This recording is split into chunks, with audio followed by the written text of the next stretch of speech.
Eu agora converso com Bruno Perri, economista-chefe e sócio fundador da Fórum Investimentos. Seja bem-vindo à nossa programação, meu caro. É um prazer tê-lo por aqui. Bom dia, eu que agradeço o convite. Bom dia a todos os telespectadores. Valeu, meu caro. De onde vem essa surpresa toda? O que estava fora dos planos e que aparece agora no diagnóstico da economia dos Estados Unidos para o terceiro trimestre?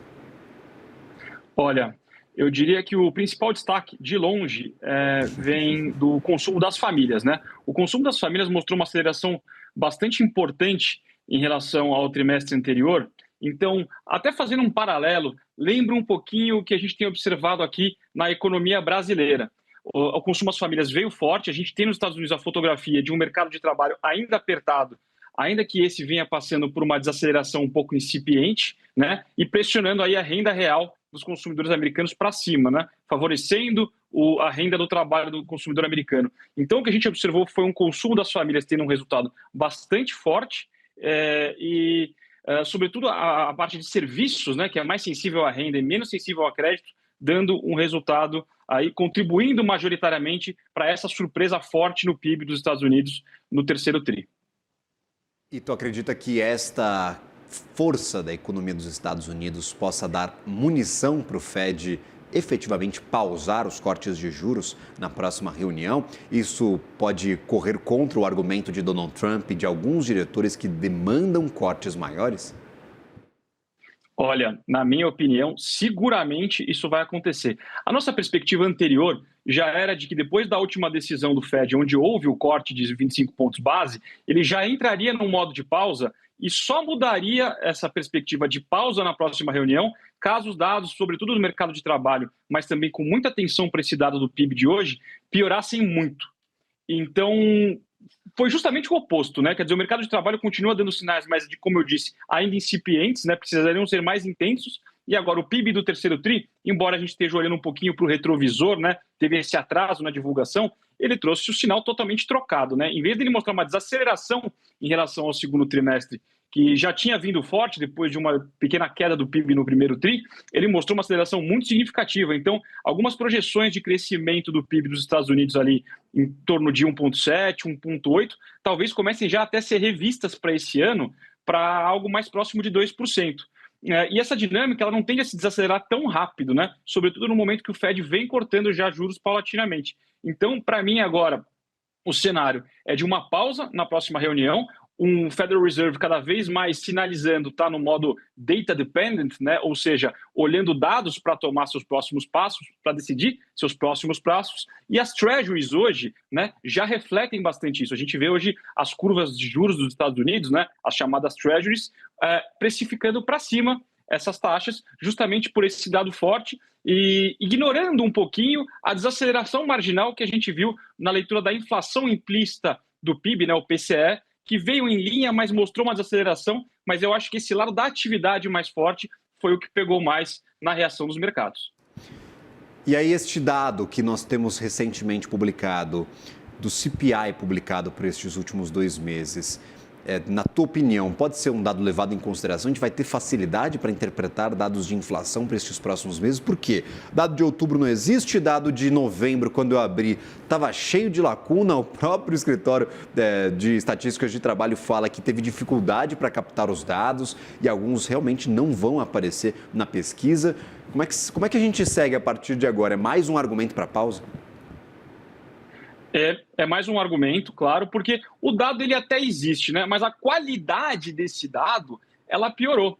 Então, o Federal Reserve ele vai olhar para esse dado, mas ele vai olhar com um pouco mais de cautela. Então, provavelmente o que a gente vai observar é um peso maior nos dados mais à frente, após essa normalização pós-shutdown, né?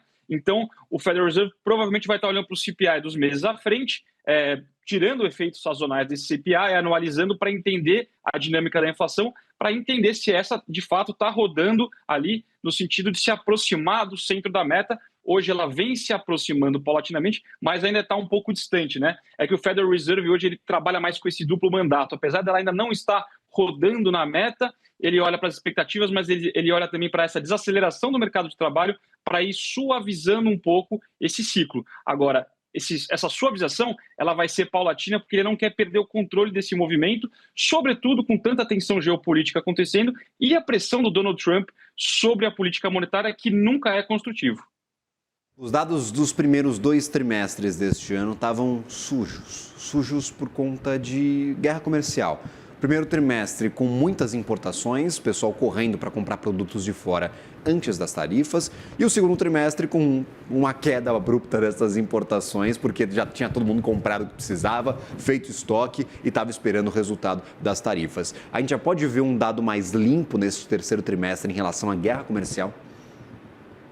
Olha, na minha opinião, até olhando pela intensidade das movimentações, a gente não consegue ainda ver isso, né? Para se ter ideia, olhando para essa métrica anualizada, que não é essa que a gente costuma olhar no PIB aqui do Brasil, a gente costuma olhar trimestre contra trimestre e ano contra ano, a gente não anualiza, né? Então lá nos Estados Unidos os números ficam um pouco maiores, porque se analisa os resultados. Mas a gente tem as exportações acelerando aí 8,8% em termos anualizados no terceiro TRI, enquanto as importações recuaram 4,7% no trimestre, também em termos anualizados. Então, a própria amplitude dessas movimentações sinaliza que ainda existe uma movimentação relacionada a essas idas e vindas das tarifas que contaminaram um pouco, sobretudo o começo do terceiro trimestre, né? O terceiro trimestre ele começou em julho. A gente ainda tinha, por exemplo, Brasil e Estados Unidos se fustigando bastante em relação a essas tarifas, a implementação de tarifas novas sobre o Brasil e um pouco desse afrouxamento das tarifas, sobretudo na parte de alimentos, que começa a se refletir na inflação do CPI, nesse dado um pouco contaminado, ela aconteceu agora para novembro, dezembro. Então, eu acho que essa normalização da balança comercial americana vai acontecer também nos dados, olhando mais à frente, se tudo mais constante, né? Porque às vezes a gente pode ter alguma mudança de rota, a gente sabe como é que funciona ali, muitas vezes, a forma do Donald Trump de operar suas negociações. Então, tudo mais constante, os dados mais para frente, eu acho que vão trazer uma fotografia mais fidedigna desse setor da economia. Quando a gente olha, por exemplo, para atividade, aí atividade nos Estados Unidos, você falou de consumo das famílias impulsionando bastante, destas exportações que foram um grande destaque, mas é difícil a gente fazer a leitura no meio da guerra comercial. Atividade em geral nos Estados Unidos, aquela afetada por taxas de juros, essa está sofrendo talvez ainda como um resquício de argumento para Stephen Miran e outros diretores do Fed que estão cobrando por cortes de juros. Dizem, por exemplo, que a parte de moradia está muito prejudicada por conta das taxas e que ela deveria ser abarcada em preocupações por parte do Fed. Olha, eu acho que se tem um setor que eu destacaria como preocupação, seria o setor de moradia. A gente tem observado alguns outros dados ali um pouco mais claudicantes, talvez a indústria não se recuperando no ritmo que o Donald Trump gostaria depois desse encilhamento, né, desse fechamento da economia, o varejo também desacelerando, mas nada tão intenso. Agora, de fato, sobretudo na semana passada, a gente viu alguns dados de moradia bastante ruins, mostrando uma perda de ímpeto muito forte no mercado imobiliário.